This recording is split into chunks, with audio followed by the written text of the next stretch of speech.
But it's clearly not a luxury, is it? Of course it isn't, no. And nor is this. Bud Luxury ate his cube duck.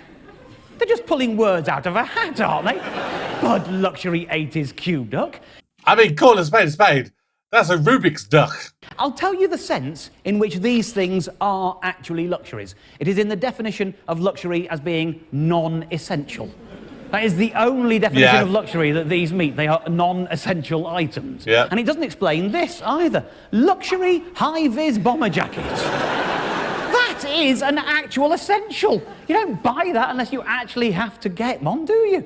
And you know how pervasive this idea is. I turned up today, and the producer was the first person I saw when I walked in the building. He said, "Oh, we've got the luxury dressing room this week." Ooh. And then I saw someone from makeup, and he went, "Oh, it's all luxury in your dressing room today." And everyone I met, they got a little sort of smile and a little sort of wink, and I didn't notice. Muggins here didn't twig what was going on until I got into my dressing room. Look at that. Oh, yeah. I'm living the life. A professional toothbrush. Yeah, well, I've been an amateur brusher for a long time. I'm just grateful to the gaffer for giving me the opportunity to step up to the big leagues, you know? It's never happened. You can have a professional bath mat, a professional cartoon-style microfiber universal touchscreen glove, and a European-style professional bracelet. In what meaningful way are any of these items professional? Can be a present for your girlfriend/wife, which give them a pleasant surprise. It will give them a surprise if they find out about each other, won't it? Absolutely. I got given this recently, the magic yo-yo.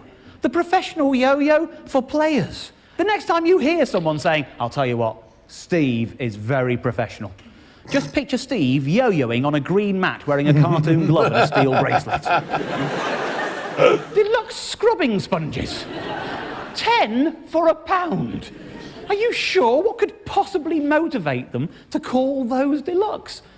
And I think it's Lidl, if I remember rightly. You know how different supermarkets have their own brand of stuff, where it'll be like Tesco's value tea bags, or it might be I think Asda now they're like the yellows label, isn't it? So like yellow label tea bags or whatever.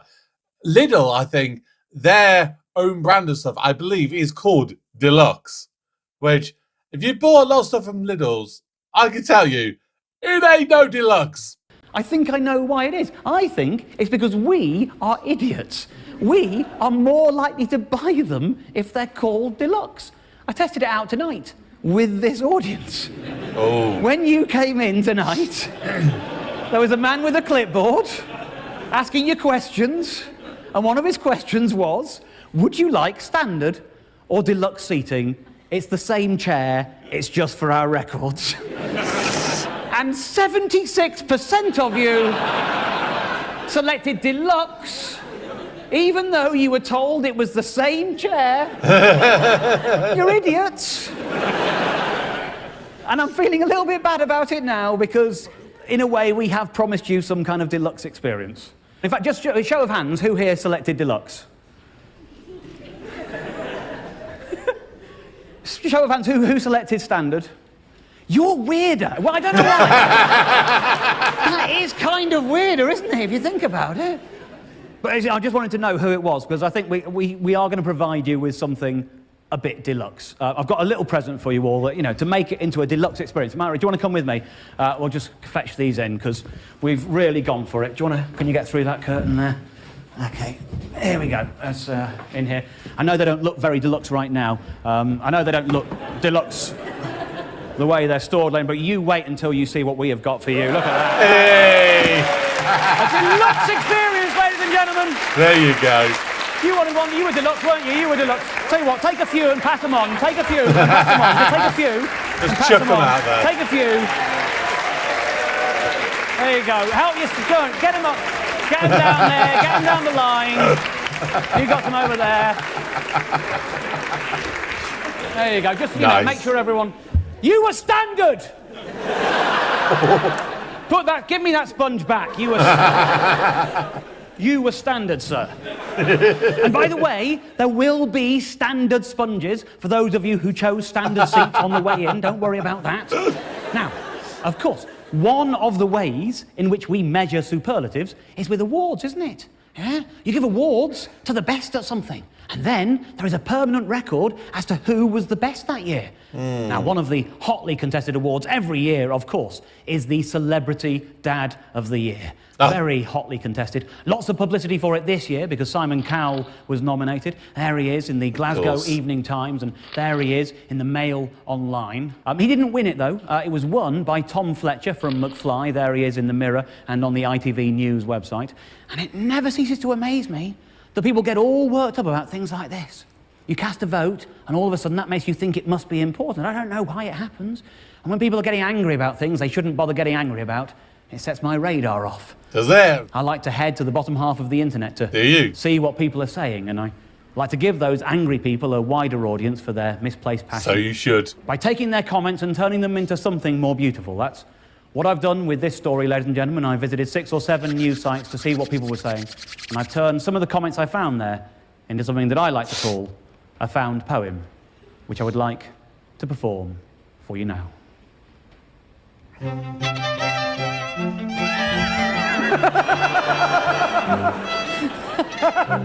Stop taking the piss. Oh my God! I only just twigged that was She's So Lovely.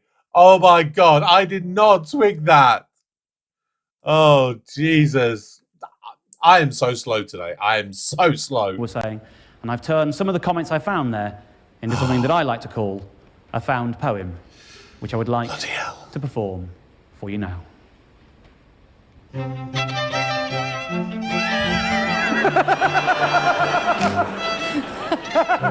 Stop taking the piss. That was very good. Clever. Very clever. I really hope that was them improvising and not him setting that up. I thought you were whispering earlier, you cheeky sods. This is the serious bit. I'm going to do it again. Very earnest. That I like to call a found poem, which I would like to perform for you now.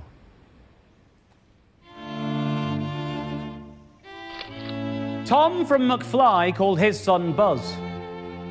Bad parent. End of. What tosh will they think of next? Celebrity baby of the year? Celebrity dog of the year?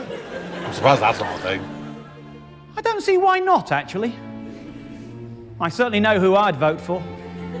Corgis for the Queen? Prince George for the baby. Right, yeah. And Pudsey for the dog. No, no, no. No, no, no. No. Celebrities go out and party every night. Good dads spend time with their kids.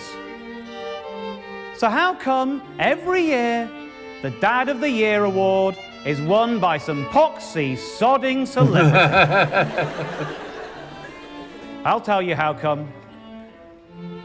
It's because it is called Celebrity Dad of the Year. It is rigged in their favour from the start. A little bit. Simon Cowell? You could write what that plonker knows about being a dad on the back of a blinking postage stamp.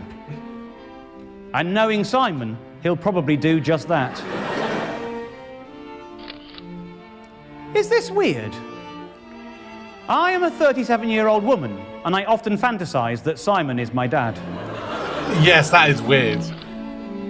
A good dad can tell you what their kid's favourite cartoon is. Paw Patrol for my nephew. Or that their daughter likes a banana chopped, while their son likes it mashed.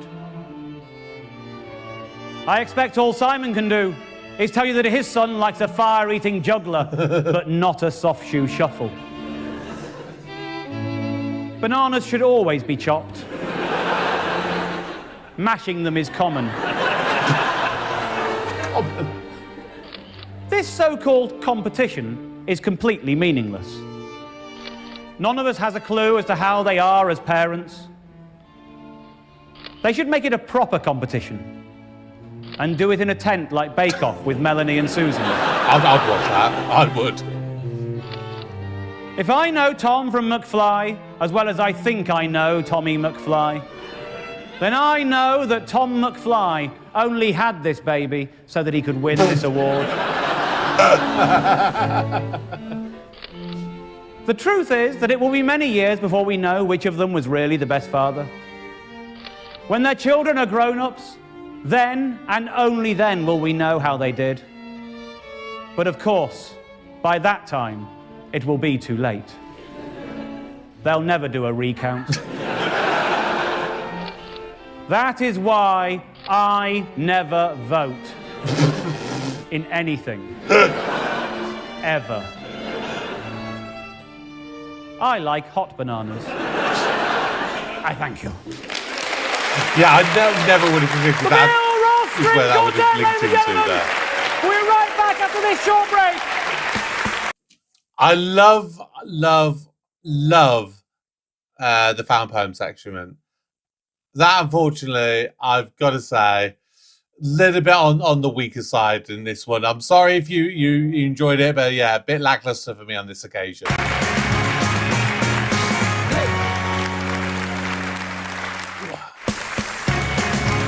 Right between the shoulder blades.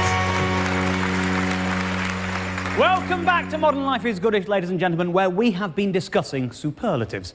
Now, one organisation above all others has dedicated itself to cataloguing life's superlatives, and that is, of course, the Guinness World Records organisation. Indeed, the first American edition of their book was called the Guinness Book of Superlatives. Oh? Yeah.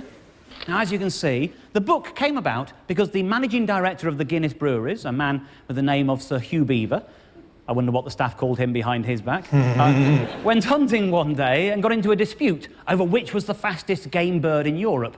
He couldn't find a book that would tell him, and this being the pre-Google 1950s, he couldn't look it up anywhere else, so he decided to create the book on the grounds that there must be numerous other questions debated nightly in pubs. And I think it's worth remembering that that is the original intention of the book, to settle those pub conversations about who is the best, who's the fastest, who's the fattest, the strongest, the smallest, the tallest, the whateverest. And somewhere along the line, I think things have gone awry. Yeah. This is the website of a man called Ashwita Furman. He holds the Guinness World Record for holding the most Guinness World Records. He has, in time, set something like 533 records, and as I speak to you today, he holds 190 separate records, which is a conundrum in and of itself, because one of his 190 records is holder of the most records. So if someone else comes along and gets 189, they won't be able to take that record from him because he has 190, even though one of them would be for having more than anyone else. So even though they'd have the same number of actual records as him, they'd have one less. So to beat him, they'd have to get to 191 records, at which point you'd immediately have 192 records because you'd now have the most records, and he'd immediately have 189 because he wouldn't. So in beating him by one record, you'd suddenly be 3 ahead. I think. Something like that. Anyway. Now, amongst his many records is, for example, slicing potatoes while hopping on a shovel. And I put it to you, ladies and gentlemen, that there has never been, ever, in the world, a pub conversation where someone has wondered aloud, I wonder what the largest number of potatoes to be sliced by someone hopping on a shovel was. I don't think this is what Hugh Beaver had in mind in the 1950s, is it? No one was competing at that. That task has been invented for the purpose of world record gathering. Yeah. For that reason, I'm not sure it should really count. I think the internet has made this kind of thing a whole lot worse. If you go to the Guinness World Records website, you'll see a link to a thing called Challenges. And if you click through there, you'll see that it's now possible to break a world record in the comfort of your own home. You can upload a video and become a world record holder. You can pick a challenge that already exists, or you can suggest a new challenge of your own. And people go for it. There is an Italian chap called Silvio Saba who has 40 or 50 records or more, and they all seem to be for things like this. The longest line of M&M pretzel candies lined up in 30 seconds is 42. Now, I'm not saying that didn't take skill. I am saying, who gives a shit? Well, a look at the leaderboard will reveal who gives a shit. And as you can see, it's been a hotly contested record. Ooh. In fact, there are 3 people in joint first place, all with 42. Except they all turn out to be Silvio Saba. Yeah, because they're all on the same fact, day. Pretty much, Silvio Saba occupies 8 of the top 10 positions. An American calling himself Sean 9 is cool is in the other 2. 2 people, one in Italy, one in America, trying to be better at speedy M&M arranging. This isn't about trying to be the best. This is just a transatlantic competition in futility. They all post videos online too. You can see all the videos. Now, I don't want to be picky, but Silvio is clearly not the most professional of cameramen now, is he? He's done that thing. A lot of people do this. You're used to holding your phone vertically, so you film things vertically. But if you think about it, whenever you watch telly or a movie, it's horizontally framed. It works the other way, doesn't it? And that, Silvio's made a fundamental error there. I'm a professional cameraman myself. You know I am. I'll show you something I've shot. There you go. Anyway, let's not dwell. Here, ladies and gentlemen, are some of Silvio Saba's other records. He has the record for the fastest time to sort 25 M&M pretzel candies using chopsticks. He also has the record for the fastest time to sort 30 jelly beans using chopsticks. And he also got the world record for the most marbles moved with chopsticks in 1 minute. Did you spot a theme emerging? Having the record for the fastest time to sort 25 M&Ms and the record for having the fastest time to sort 30 jelly beans is like Usain Bolt having the 100 metres record, as well as the 99 metres record and the 101 metres record. I'm not saying he doesn't have skills. He's good with chopsticks. And he knows what it takes to be a record breaker. It takes dedication, doesn't it? Ooh, dedication. Oh my God. Ooh, dedication. As Dave Johnson. That is what you need. If you want to be the best, you got to beat the rest. And if you want to beat the rest, then ooh, dedication is what you need. The only thing is, he's dedicating himself to being the best at something that almost nobody else on Earth cares about. I think medication's what he needs. That is why the song didn't say, if you want to be the best, if you want to beat Sean 9 is cool, then ooh, dedication's what you need. Guinness have fallen into the trap of thinking that more is better. It isn't. More is messier. If I search online for a quotation nowadays, 9 times out of 10, the site I find first is called Brainy Quote. Now, we all know that a quotation is something that someone said. But there's more to it than that, isn't there? Some pith, some wit, some history, some wisdom. It has to be something you can imagine on a gravestone or a T-shirt or something. Not according to Brainy Quote. Brainy Quote is just full of stuff someone said once. This is a quote from Courtney Cox. Right? Here she goes. One trick I swear by. I pour a little neroli or lavender oil onto a hot towel and use it to wipe off my makeup. It opens up my pores, and then my face cream sinks in better. End of quote. That's just a sentence.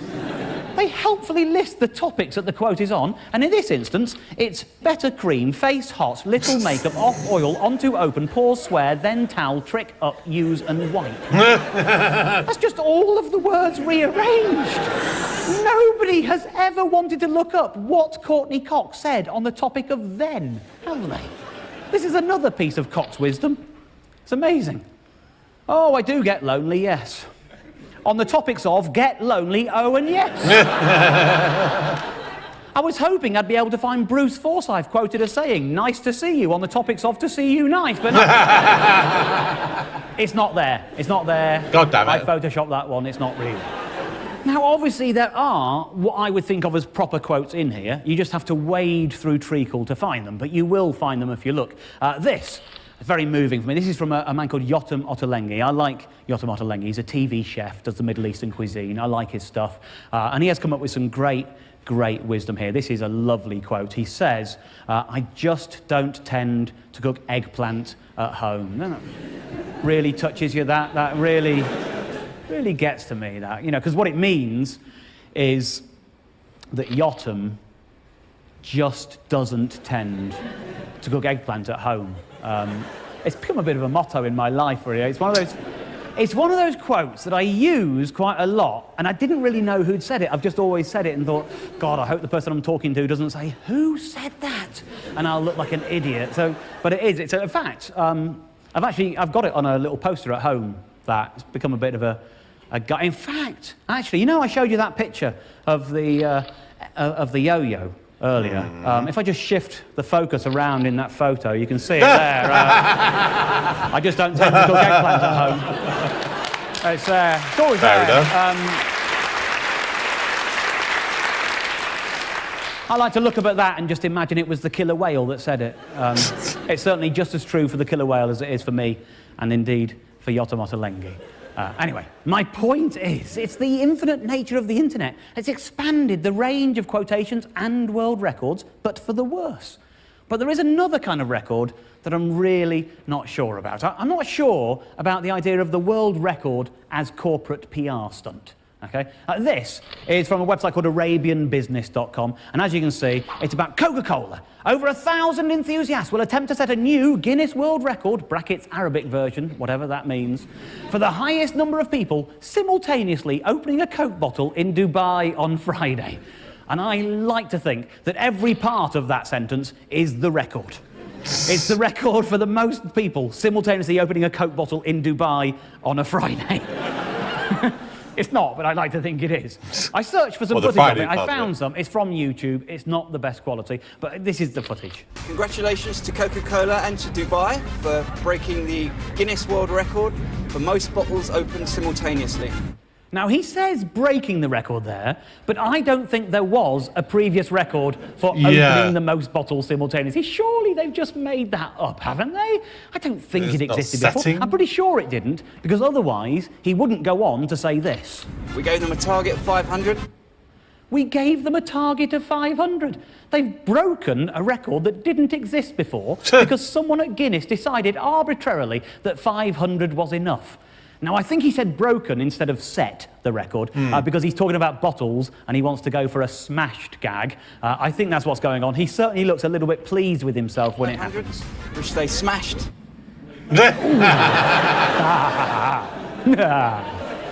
What kind of dedication did that take? How many hours of practice? What level of expertise and skill was on display? If people are able to make these things count as records, well, then I think I might do the same.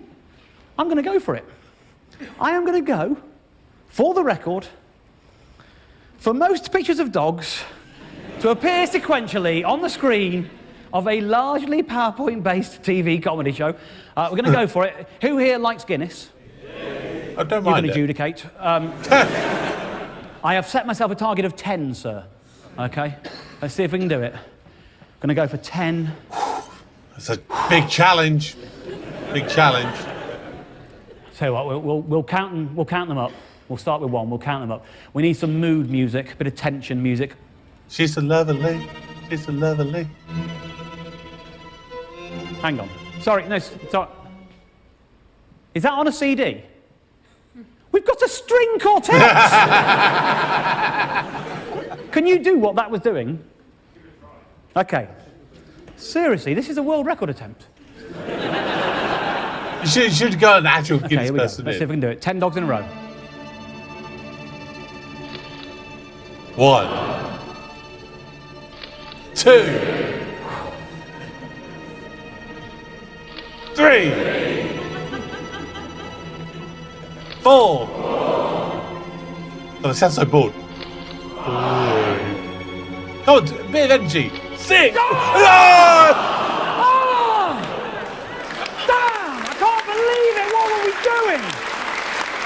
I just lost concentration. I just stopped concentrating for a minute. You take your eye off the ball. Ashrita Furman, Silvio Stapper, Coca-Cola, they would have nailed that. And yes, I do know how ridiculous this is. But ask yourself, is it really more ridiculous than chopping potatoes while jumping on a shovel? No, I don't think it is. But you know what? I do know that modern life is good-ish. Good night. Okay. Strange episode. Not gonna lie, strange episode. Because I don't know what it is. That episode just. I mean, I said it with the found poem. They felt a bit lackluster. I think at times that whole episode just felt a tiny bit lackluster. And don't get me wrong, I love this show, and I had a lot of good laughs in that just there. But you know, I don't know. Am I the weird one here? Am I thinking that it could have been maybe a little bit better here? I would have loved him to, because I was talking at the start about the grammar police and the spelling police. I would have loved him to kind of continue that, especially when it comes to the spelling police, because I'd say grammar police. I'm not really that kind of person. Mostly because I think most of the time my grammatical knowledge is severely lacking. My spelling knowledge, on the other hand, I'm pretty good at. And there's certain things that really frustrates me. Things like there, and there, where, and where.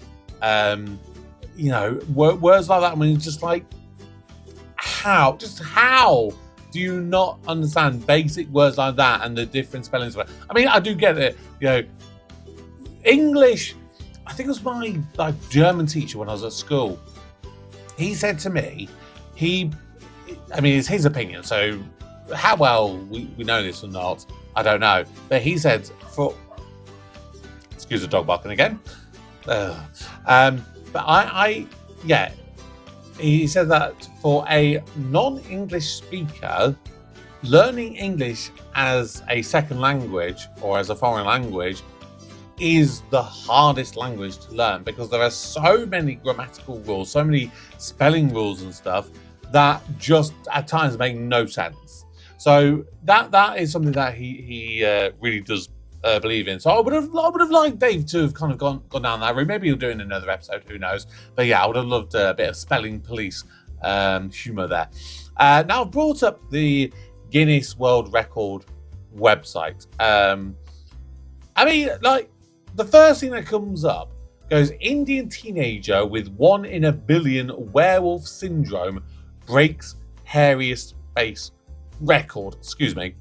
I'm gonna try and remember to save these, and actually put the images up on the screen. I mean, that is the kind of thing, isn't it?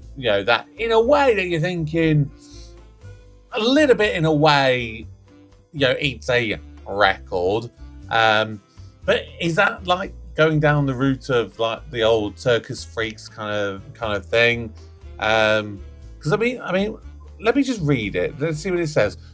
This extraordinary young man is Lalit Patidar, butchering the pronunciation, but the 18-year-old from India has the hairiest face on a person, in brackets, male, with 201.72 hairs per square centimetre. Over 95% of his face is covered in hair. He has an incredibly rare condition called hypertrichosis, also known as werewolf syndrome, which causes an abnormal amount of hair growth. Lalit is one of only around 50 documented cases reported worldwide since the Middle Ages, making him 1 in a billion. He's overcome all the stares from strangers and nasty comments you'd sadly imagine he would have received. The other kids at school were even scared of him when he showed up for his first day. He told us they were scared of me, but when they started knowing me and talking to me, they understood I was not so different from them. It was just on the outside that I looked different, but I'm not different inside. And that's quite nice, isn't it? He's kind of overcoming that. But I mean, we watched the Indian episode of An Idiot Abroad, where there are some people out there who do have some unusual facial conditions or skills or whatever, but yeah, that's not really the kind of thing like he's going on there about. That's not what world records were for. I think you can go on here. I'm trying to find. There you go. So find a record. So let's. Oh, you apparently got to log in. Oh, well, that's helpful. Yeah, because it says not all record titles are available via this site search. The full list of record titles can be viewed in our record application search. So maybe I'll do that at some point and just see. I'm just going to put in potato. Literally just put in potato, because he mentioned potatoes in that. So 1 to 20 of 167 results. So what we got here? So heaviest potato. Yeah, that's the kind of thing that maybe you'd want to know. Longest potato peel. Really? Largest potato salad, largest potato dumpling, largest potato gratin, largest display of potato varieties, yeah, maybe. Heaviest sweet potato, largest serving of baked potatoes, largest serving of mashed potatoes, which again, it's like saying it's 1,197.94 kilograms. I mean, you're doing it again for just a purpose there, aren't you? Largest potato masher, most expensive potato sold at auction. I mean, in a way, that's kind of interesting. Someone might go in a pub. Oh, have you wondered, Bob, what the most expensive potato was that was sold at auction? Well, let me tell you, in April 1996, in Bonnet-de-Noirmoutier in France, that was the person, sorry. Bonnet-de-Noirmoutier in France sold an exclusive variety of potato. No, I guess that's the name of the potato. Sorry, not the name of the person. But it was sold at auction in Paris for £2,000, UK pounds, which was equivalent to 3,050 American dollars. Grown in a special soil mixed with seaweed, only 20 tons were produced that year. The successful bidder took 4.5 kilograms, so 10 pounds of potatoes home with him, worth approximately £33 each. I mean, it's an unusual thing, isn't it? But yeah, you're just like, really? Like, really? I mean, I almost want to log in and find some random ones to do with potatoes now. You know what? Give me a second. A few moments later. Okay, so I've taken a couple of minutes. I've just been kind of going through this. I've literally registered an account with Guinness Records and everything like that. So I put in potatoes and I've looked at the proper list of it. And I found some of the ones, like the one he was talking about, like the potato hopping thing and everything. And it's just very confusing because I literally searching for potatoes. There's like 1,000 results in it. But then it's like at one point, it's got what, again, you could argue would have been like one of the original purposes for Guinness World Records, where, you know, you argue, what is the most dangerous shark? In what universe does the most deadliest shark have to do with potatoes? Someone, maybe you can help me answer that one. But I've also kind of gone through it and just had a bit of a look, just out of curiosity's sake. And maybe some of you guys are going to come up with an interesting, Guinness World Record that doesn't technically exist, and maybe I can attempt an official Guinness World Record attempt, maybe, I don't know, because so I was going through it, and one of the first ones that come up, and what's interesting, okay, so this one is just said longest line of potatoes. I click on it, and it says that there is currently no record holder. Okay, so have that in the back of your mind. There's no record holder. So I click on it, and it basically creates like an application for me if I want to go through and I would like to apply to attempt to break this world record. Then I sort of close it down, and then I sort of reopen it, and it's there as like an incomplete application. And I've clicked on it, and I'm looking at it, and so on the application bit, it says suggested record title, longest line of potatoes. Then beneath it, it says current record title, longest line of potatoes. The current record is 1,000 total number. So I don't know if this is kind of similar to that one that is going on about, the Coca-Cola, the simultaneous opening kind of one, because that, is suggesting that that's never been set, but yet they seemingly somehow had like a suggested thing. So that's the kind of thing. Like, I mean, if someone wanted me to attempt to do that, and it is literally as simple as do a big line of potatoes, maybe I'll apply. But I did kind of go through to what I think is the last stage of it. And I was putting in is it me doing it? Is it a team doing it? Is it whatever? Blah blah blah. And what I think is the last thing bit was saying you're not sure when your record attempt will take place. It then tells you a little bit about the application process, and it goes, it is important to know that it takes approximately 12 weeks for us to process a standard application and to send you the guidelines that you need to read in full before attempting your record. When we have a particularly large volume of applications, the processing times can be extended. If you would like to receive your guidelines sooner than the standard 12 weeks, priority application and consultancy services are available. These are paid services that will ensure your application is processed in less than 5 working days.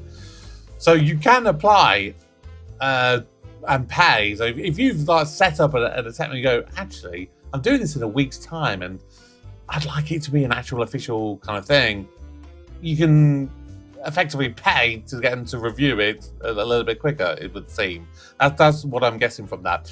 I'm going really off track. This is well away from what this reaction was supposed to be, but I don't know. Yeah, if any of you wants to come up with some weird attempts of records that in theory is easy and cheap to do, I will say straight away, I cannot do anything with chopsticks. I have terrible dexterity when it comes to stuff like that.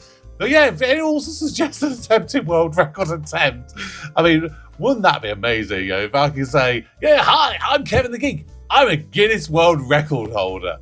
But I think that's the problem with some of these things. It's not so much the idea of going, look at this really difficult and incredible achievement that I've done. Like the fastest person to climb Mount Everest, which would be a physically demanding task and everything. There are some just stupid ones. I mean, when I first looked at it, I was thinking this doesn't sound too difficult. But I found so there's a guy from Germany called Andre Ortolf, who in June 2016 ate the most mashed potatoes in 30 seconds. And he does say, for his attempt, Andre used commercially available instant mashed potatoes. So we're talking smash here, aren't we? Which anyone who's had smash knows it is, it's not good, isn't it? But it said 598 grams. I was looking at that, I was like, that doesn't really sound that much.